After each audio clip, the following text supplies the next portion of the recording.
Welcome back to Physical Science 101. This is our fourth and final lesson of Unit 7, which is also our final unit of the course. The lesson today is going to be on nuclear power generation. We're going to talk about nuclear power generation from two sources, from fission and from fusion. I'm going to start with fission because that is the way that we generate nuclear power here on Earth today.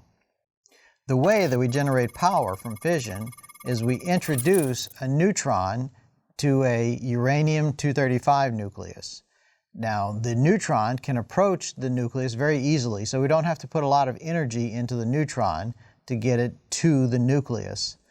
Once we bring that neutron to the nucleus, the uranium-235 nucleus, which is very unstable to begin with, it's so large that the nuclear force is barely holding on to all of its constituent parts.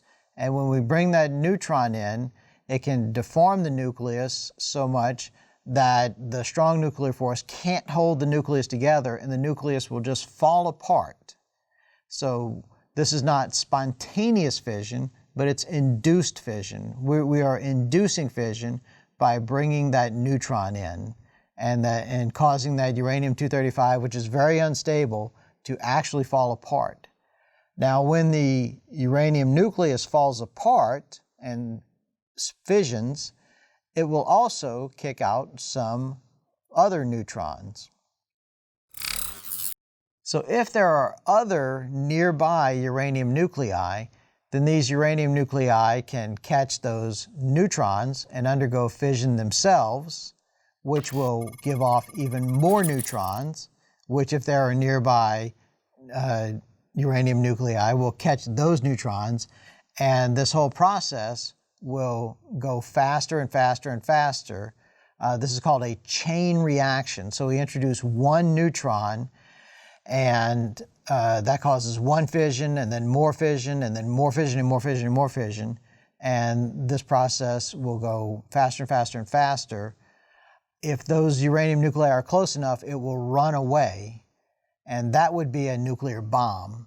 And the amount of uranium that you have to have in a small volume, that is called the critical mass. So for a nuclear reaction to run away and cause an explosion, you have to have a critical mass of uranium, meaning that the uranium is close enough that you have enough uranium in a small space that that nearby uranium nuclei will catch these neutrons and fission, and the process will go faster and faster and faster, generating a lot of heat in a small time. Now, if we want to generate electricity from this, we don't want this process to run away. We want it to go much more slowly. And how do we do that? Well, there's two ways that we do that. One is that we spread out the uranium nuclei. So we don't have a critical mass of uranium. We keep the uranium spread out so that one uranium nuclei fissioning will, on average, cause one more uranium nuclei to fission. So instead of going faster and faster and faster, it will go at a steady pace. Another way that we can do that is by controlling the neutrons, by absorbing some of the neutrons.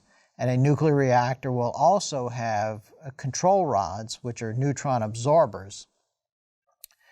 So a nuclear reactor cannot explode like a nuclear bomb for a couple reasons. One is that there's no critical mass of uranium, meaning that there's not enough uranium packed closely together for an explosion, to release enough heat in a short time to cause an explosion. And the other is that the reaction is being controlled by the control rods. The neutrons are being absorbed. So a nuclear reactor can't explode like a nuclear bomb. At worst, it will overheat. And that is what a meltdown is, if you've heard of a nuclear meltdown. A nuclear meltdown is simply when this process goes rapidly enough that it generates too much heat and it overheats and actually starts to melt parts of the reactor. So that is the real concern with the nuclear reactor, a meltdown as opposed to an explosion. You don't have to worry about a nuclear reactor exploding like a nuclear bomb. It can't do that because it doesn't have a critical mass of uranium close together. So how do we generate electricity from this process? So here we have a diagram of the essentials of a nuclear power plant. First, we start with the reactor. The reactor contains the fuel rods, the uranium, and the control rods. The control rods absorb the neutrons that come off of the uranium to keep the chain reaction from running away. Now, the fuel rods are immersed in water, so there is circulating water that is heated by the uranium. So when the uranium fissions, it gives off energy. That becomes thermal energy in the water. So the water is heated and circulated around the fuel rods. Now that water is circulated to what's called a heat exchanger, where it boils some more water. So there's the water that goes through the reactor, and then there's the water that is boiled, and both of those are self-contained. So the water that goes over the uranium is separated from the water that goes to the turbine. So the water that goes over the uranium boils more water, and that water is boiled into steam, and that steam drives a turbine. So we have steam driving a turbine, and that turbine is connected to a generator, and that generator generates electricity, which is then sent out through distribution line, through a transformer and distribution lines to your house. So we start off with the uranium releasing mass energy into thermal energy, and that thermal energy is turned into kinetic energy of the turbine, and the kinetic energy of the turbine is turned into electrical energy of the generator. So that is how nuclear fission creates electricity for us to use. Okay, quick question. The control rods in a nuclear reactor are made of special materials that A, spin, slowing the reaction, B, absorb energy, cooling the reaction, C, absorb neutrons, or D, interfere with the effective transmission of electrons.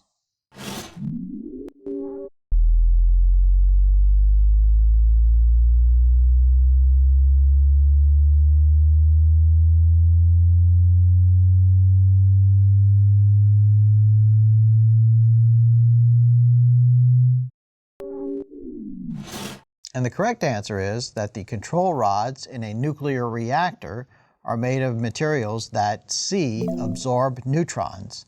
So they absorb neutrons and thereby slow down the chain reaction from the fission of one uranium to the fission of another uranium. So that's how we generate power from fission. Now there are a couple of issues with fission power generation, and one is the risk of a meltdown, which might release radioactivity into the environment. And the other is what to do with the waste uranium, which might also release radioactivity into the environment. So those are two things that we have to deal with. We would actually prefer to generate nuclear energy through fusion. Now the issue with fusion is that proton fusion requires very high pressure to overcome the repulsion of the protons. So when the protons are far apart, they repel each other through the electric force, and there's almost no attractive nuclear force.